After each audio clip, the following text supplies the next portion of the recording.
एक समय की बात है। श्यामपुर नाम के जंगल में टूनी नाम की चिड़िया अपनी विधवा माँ लूसी कबूतरी के साथ रहती थी। टूनी अब जवान हो गई थी और उसकी शादी की उम्र हो गई थी, पर उसकी शादी हो नहीं पा रही थी क्योंकि वह इतनी सुंदर नहीं थी और उसका एक पैर भी टूटा हुआ था। इसलिए जो भी चिड़ा आता टूनी को नापसंद करके चला जाता, जिस बात से लूसी बहुत परेशान रहती थी। एक दिन की बात है। क्या हुआ माँ, तुम इतनी उदास क्यों बैठी हो? बताओ ना, क्या हुआ?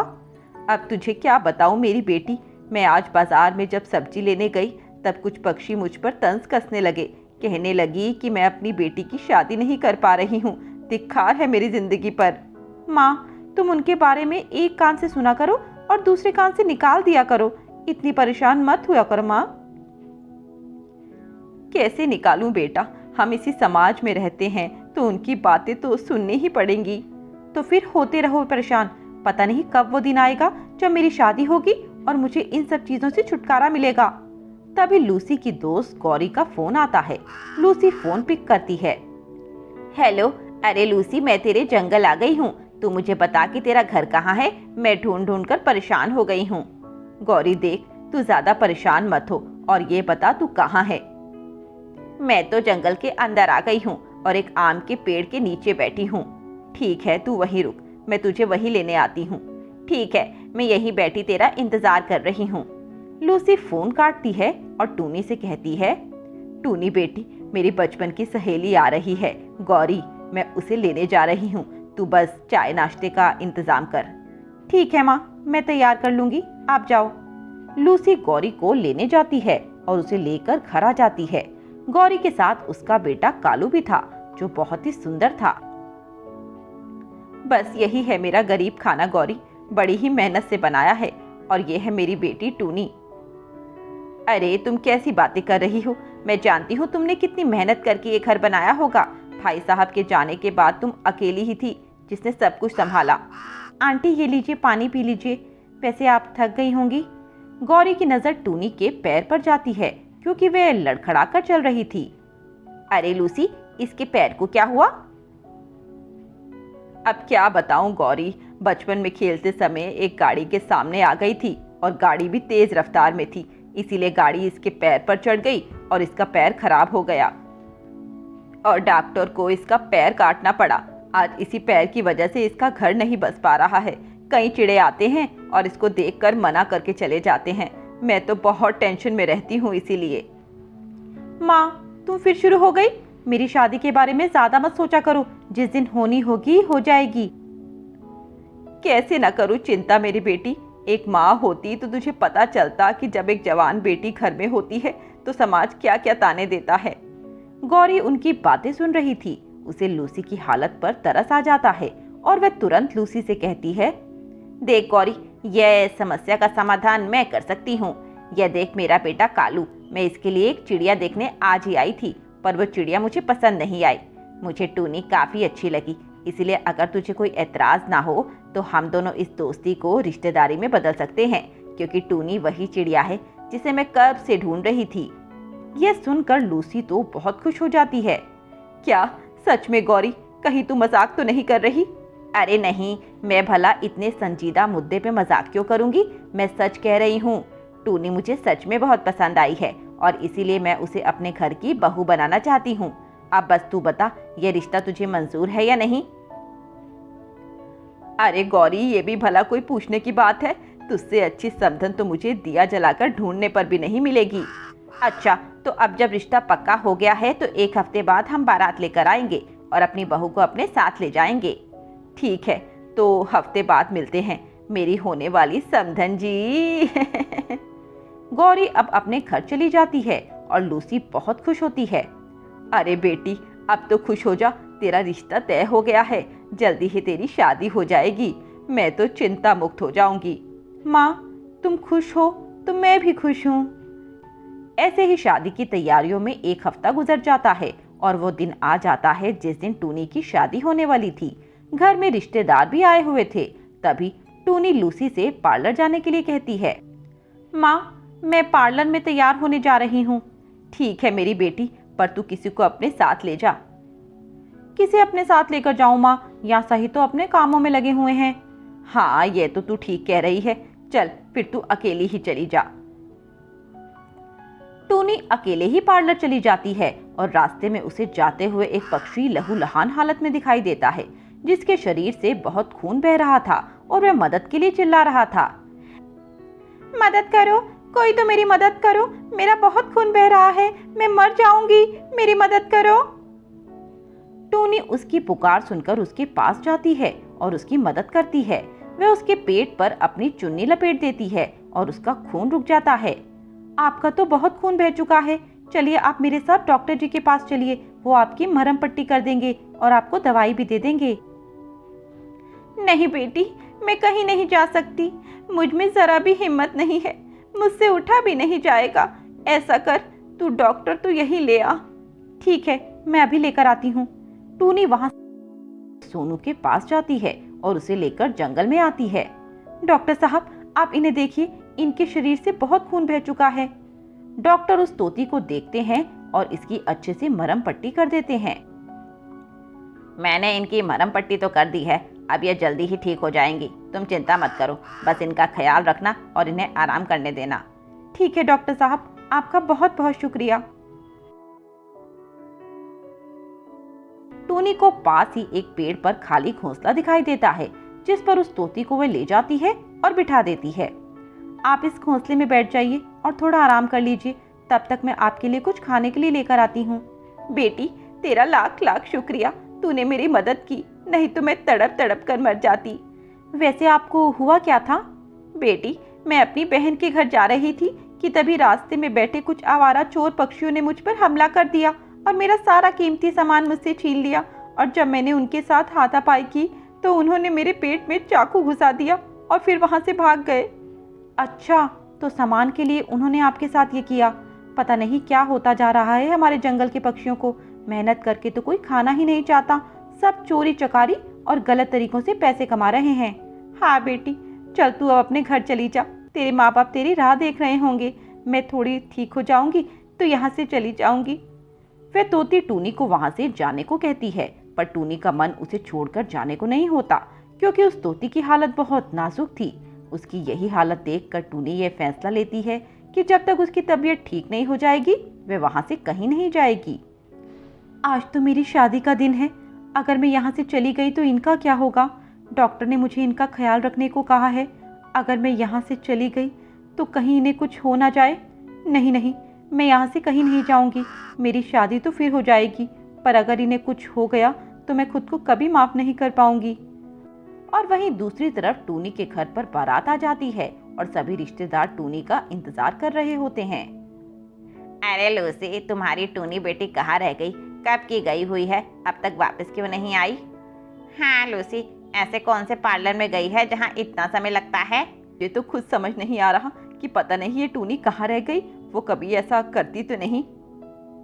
अरे लूसी बहन, हमें बताओ कौन से पार्लर गई है, हम उसे लेकर आते हैं। वो पिंकी ब्यूटी पार्लर में गई है, आप जल्दी जाइए उसे लेकर आइए, यहाँ बारात खड़ी है। वह मोनू कबूतर जल्दी से पिंकी ब्यूटी पार्लर जाता है और वहां जाकर वहां की मालकिन से टूनी के बारे में पूछता है। अरे यहाँ पर कोई चिड़िया शादी के लिए तैयार होने आई थी क्या? नहीं नहीं, यहाँ तो कोई चिड़िया शादी के लिए तैयार होने नहीं आई, आप दूसरे पार्लर पूछ लीजिए, कहीं वहीं होगी। मोनू कबूतर बाजार के सभी पार्लर में जाकर टूनी के बारे में पूछता है, पर उसे कहीं भी टूनी के बारे में पता नहीं चलता, इसीलिए वह खाली हाथ वापस लौट आता है। अरे मोनू, क्या हुआ, टूनी नहीं आई तेरे साथ? मासी, टूनी का कहीं पता नहीं चला, सब जगह देख लिया पर उसका कहीं भी पता नहीं चला। अब वहाँ सभी पक्षी इस बारे में तरह तरह की बातें करने लगते हैं। अरे लूसी, कहीं तेरी बेटी किसी के साथ भाग तो नहीं गई? और क्या पता हमें यहाँ छोड़कर वह कहीं अपना मुंह काला कर रही हो। चुप करो, कैसी बातें कर रहे हो तुम? मेरी बेटी ऐसा कर ही नहीं सकती, वह अपनी माँ को धोखा नहीं दे सकती। अरे लूसी, तू बहुत भोली है, तू नहीं जानती कि आजकल के बच्चे कितने चालू हैं। वे घर में कुछ और बाहर कुछ होते हैं, और जब मौका मिलता है तो अपने असली रंग दिखाते हैं। तू मेरी बात मान या ना मान, पर तेरी बेटी किसी के साथ भाग गई है और तेरी नाक कटवा दी उसने। गौरी का भी अब सब्र का बांध टूट जाता है और वह लूसी से कहती है, देख लूसी, अब हम और बेइज्जती नहीं करवा सकते। तेरी बेटी तो पता नहीं पार्लर के नाम पर कहाँ चली गई, हमने यह दिन देखने के लिए थोड़ी तेरी बेटी से अपने बेटे की शादी तय की थी। मैंने तो ये सोचा था कि हमारी दोस्ती रिश्तेदारी में बदल जाएगी और तू भी खुश रहेगी, पर यहाँ तो तेरी बेटी तेरी नाक कटाकर भाग गई है। नहीं नहीं गौरी, तू ऐसा मत कह। मेरी बेटी ऐसा हरगिज नहीं कर सकती। वह किसी चिड़े के साथ भाग नहीं सकती।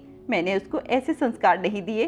देखिए, अब मैं यहाँ और नहीं रह सकता। जिसको मेरी इज्जत की चिंता नहीं, मैं उसकी इज्जत क्यों करूँ। माँ चलो, हमें नहीं करनी ऐसे घर में शादी। नहीं नहीं बेटे, ऐसा मत कहो। टूनी आती ही होगी, क्या पता किसी मुसीबत में फंस गई हो। हमारे पास 1 मिनट भी नहीं है यहाँ खड़ा होने के लिए। चलो माँ।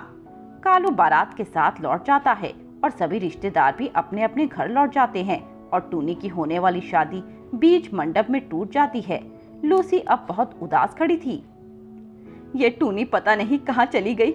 आज इसकी वजह से मेरी बहुत बेइज्जती हुई है। ऐसे ही 4 दिन बीत जाते हैं। अब उस तोती की तबीयत ठीक हो जाती है और उसके जख्म भी भर जाते हैं। बेटी, 4 दिन हो गए, तेरे माँ बाप तेरी चिंता कर रहे होंगे। जा, अपने घर चली जा। चलिए, मैं आपको पहले आपके घर छोड़ाती हूँ, उसके बाद मैं अपने घर चली जाऊंगी। टूनी उस तोती को लेकर उसकी बहन के घर आती है, पर उस तोती की बहन गौरी होती है। अरे दीदी, आप कहाँ रह गई थी? और ये टूनी चिड़िया आपके साथ क्या कर रही है? गौरी, इसी चिड़िया ने मेरी जान बचाई है। मैं जब उस दिन तेरे घर आ रही थी तो रास्ते में कुछ लुटेरों ने मुझे लूट लिया और मुझे चाकू मार दिया। तब इस चिड़िया ने मेरी मदद की और पूरे 4 दिन मेरी सेवा की। यह सुनकर कालू और गौरी खुद पर बहुत शर्मिंदा होते हैं और वे टूनी से माफी मांगते हैं। टोनी, मुझे माफ कर दो। शादी के दिन जब तुम नहीं आई तो हमने सोचा कि तुम किसी के साथ भाग गई और इसीलिए हमने लूसी आंटी को बहुत कुछ सुनाया और रिश्ता तोड़ दिया। पर टूनी, तू चिंता मत कर, मैं तुझसे ही अपने बेटे की शादी करूंगी। तू अब अपने घर चली जा। लूसी भी परेशान होगी और कल हम तेरे घर बारात लेकर आएंगे। टूनी अब अपने घर चली जाती है और लूसी उसको देखकर बहुत खुश होती है। अब अगले दिन बड़ी ही धूमधाम से टूनी और कालू की शादी हो जाती है और उसके बाद टूनी खुशी खुशी अपने ससुराल चली जाती है। बड़ी बहन की शादी। एक समय की बात है, सुंदरबन नाम के जंगल में 3 भाई बहन रह करते थे। उनके तीनों के माँ बाप 5 साल पहले एक कार एक्सीडेंट में मर गए थे। उसके बाद से वे तीनों ही एक दूसरे का सहारा बनकर अपनी जिंदगी काट रहे थे। उनमें बड़ी बहन का नाम टूनी था और उसके बाद कालू। कालू से छोटी बहन थी लाडू। यूं तो टूनी उन दोनों से बड़ी थी, पर कालू उन दोनों की देखभाल करता था, एक बड़े भाई की तरह। टूनी घर का सारा काम देखती थी और कालू पक्षियों के खेतों पर काम करता था। कालू को टूनी की शादी की फिक्र थी, इसीलिए वह अपनी बहन की शादी के लिए मेहनत करता था। गांव के पक्षी उन्हें देखकर उनका मजाक बनाते और कालू को ये बिल्कुल भी पसंद नहीं था। एक दिन दूसरे गांव के कुछ पक्षी टूनी को देखने के लिए आते हैं। देखिए, हमें टूनी बहुत पसंद है। ये बड़ी खुशी की बात है कि आपको मेरी दीदी पसंद आई। चलो, ये सब तो ठीक है, अब कुछ लेन देन की बात कर लेते हैं। देखो, इकलौता लड़का है हमारा, दिल्ली से पढ़ाई लिखाई की है इसने। ना करते हुए भी 10 लाख खर्च हो गए हैं इसके ऊपर। अब ये पढ़ाई तो इसी की बीवी के काम आएगी ना, हमें क्या मिलेगा?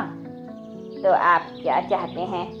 कुछ नहीं, बस 10 लाख रुपए और एक 4 पहियों की गाड़ी, बस इतनी सी मांग है हमारी। कालू और टूनी यह बात सुनकर उदास हो जाते हैं। 10 लाख तो उनके पास सपने में भी नहीं आ पाते।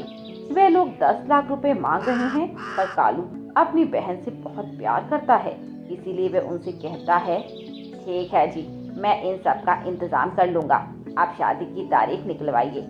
तभी टूनी बीच में टोकते हुए कहती है, नहीं कालू, मैं ये शादी नहीं करूँगी। 10 लाख रुपए तुम लाओगे कहाँ से?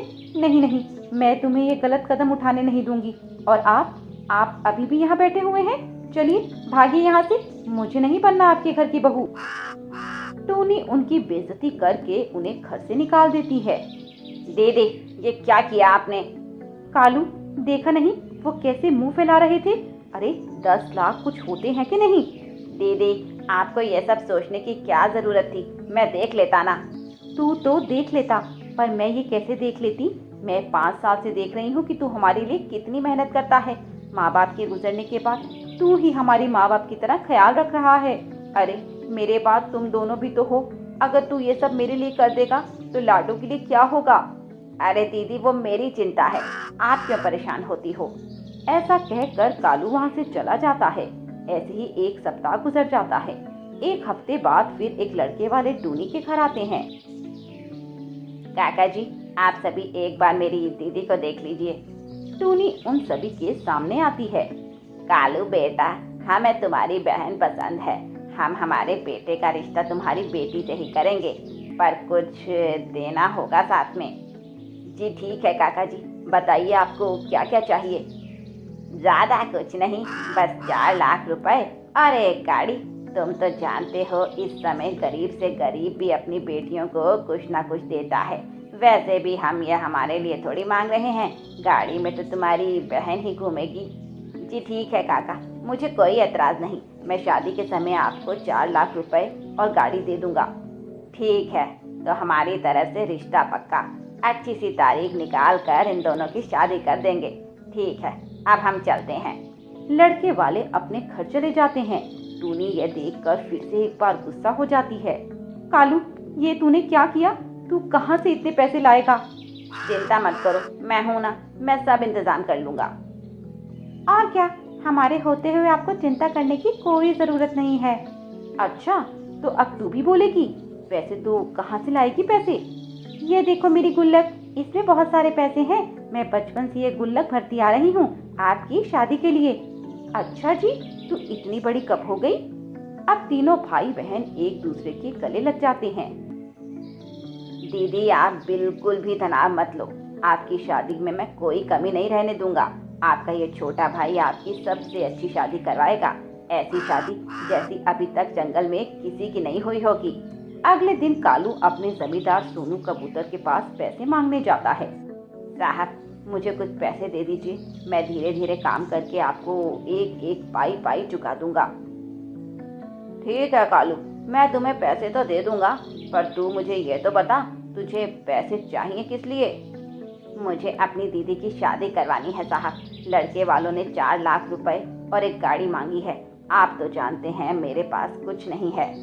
मैं सब जानता हूँ कालू, कैसे माँ बाप के जाने के बाद तुमने घर की सारी जिम्मेदारी अपने कंधों पर ले ली, खुद ना पढ़कर अपनी बहनों को पढ़ाया और अब उनकी शादी भी। साहब, भले ही मैं छोटा हूँ, पर मैं अपनी जिम्मेदारी समझता हूँ। बाप के बाद घर का बेटा ही परिवार की जिम्मेदारी संभालता है, जो मैं हर हालत में निभाऊंगा, मरते दम तक। शाबाश कालू, शाबाश, मुझे तुझसे यही उम्मीद थी। और पैसों की चिंता तू मत कर, 2 दिन बाद आकर 6 लाख रुपए ले जाना। शुक्रिया साहब, शुक्रिया। शुक्रिया की कोई ज़रूरत नहीं, तू भी तो मेरे बेटे जैसा है और मुझे तुझ पर बहुत गर्व है। कालू घर जाकर ये खुशखबरी अपनी बहनों को सुनाता है, पर टूनी अभी भी चिंता में थी। धीरे धीरे 2 दिन भी गुजर गए और कालू सोनू से पैसे ले आया। साहब, पैसे? अरे कालू, मैंने पहले ही तुम्हारे लिए अलग से निकाल रखे हैं, ये देखो। शुक्रिया साहब, मैं आपको पैसे धीरे धीरे करके कटवाता रहूँगा। ठीक है साहब, अब मैं चलता हूँ। शादी का मुहूर्त 3 दिन बाद निकला है, घर जाकर तैयारी भी करनी है। हाँ हाँ, जाओ जाओ, जल्दी जाओ और तैयारी करो अच्छे से। साहब, शादी में ज़रूर आइएगा, आप ही हमारे बड़े हैं, हमारे बीच और कोई तो है नहीं। ठीक है, मैं ज़रूर आऊँगा। कालू पैसे लेकर जैसे ही निकलने लगता है, वैसे ही उसे कुछ दूर पर भीड़ लगी दिखाई देती है। कालू फौरन उस तरफ भागकर जाकर देखता है। वो जाकर देखता है कि एक बूढ़ा पक्षी खून में लथपथ पड़ा हुआ है और सभी पक्षी भीड़ लगाए खड़े हैं। अरे इनको क्या हुआ? इनका तो बहुत खून निकल रहा है, इन्हें जल्दी से हॉस्पिटल लेकर चलो, नहीं तो ये मर जाएंगे। अरे नहीं नहीं, हम भला क्यों इस माजरे में पड़े? कहीं पुलिस ने हमें ही पकड़ लिया तो? और क्या, कहीं भलाई के चक्कर में जेल चले गए तो? ना बाबा ना, इन सब मामलों से जितना दूर रहो उतना अच्छा। जब कालू को वहाँ खड़े किसी पक्षी से मदद नहीं मिलती, तो वह अकेले ही रिक्शा करके उस पक्षी को हॉस्पिटल लेकर जाता है। हॉस्पिटल पहुंचकर डॉक्टर उसका इलाज शुरू कर देते हैं। देखिए, मरीज की हालत बहुत गंभीर है, आप चिंता मत कीजिए, आप सही समय पर उन्हें ले आए, हम उन्हें बचा लेंगे। बेस्ट से बेस्ट डॉक्टर लगे हुए हैं उनकी जान बचाने के लिए। बस आप 6 लाख रुपए काउंटर पर जमा कर दीजिए और ये दवाई ले आइए। डॉक्टर कालू की दवाई की पर्ची पकड़कर वहां से चला जाता है। अब कालू इस चिंता में डूब जाता है कि वे क्या करे।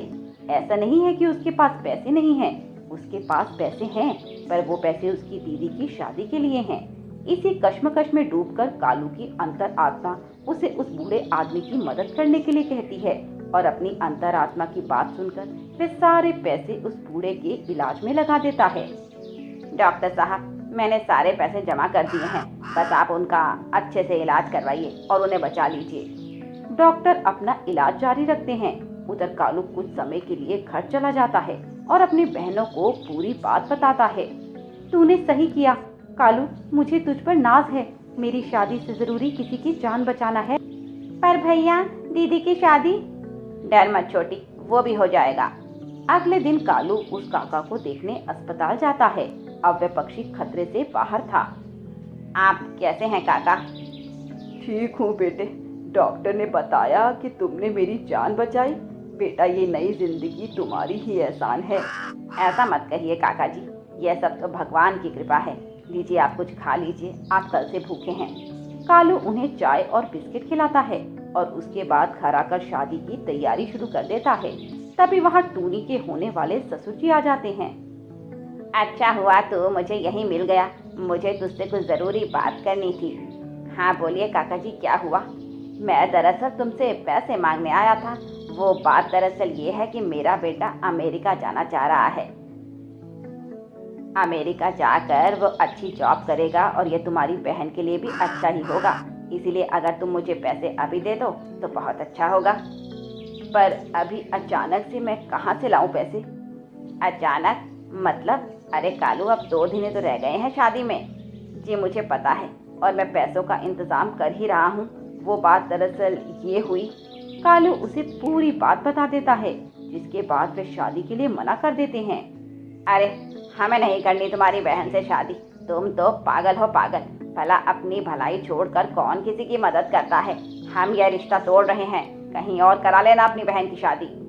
टूनी की शादी टूट जाती है। गांव मोहल्ले में अजीब अजीब सी बातें होने लगती हैं। अरे इस टूनी में कुछ न कुछ कमी तो जरूर है, तभी तो अभी तक इसकी शादी नहीं हो पाई। घर में उदासी का माहौल होता है। तभी उनके दरवाजे पर किसी की आहट होती है।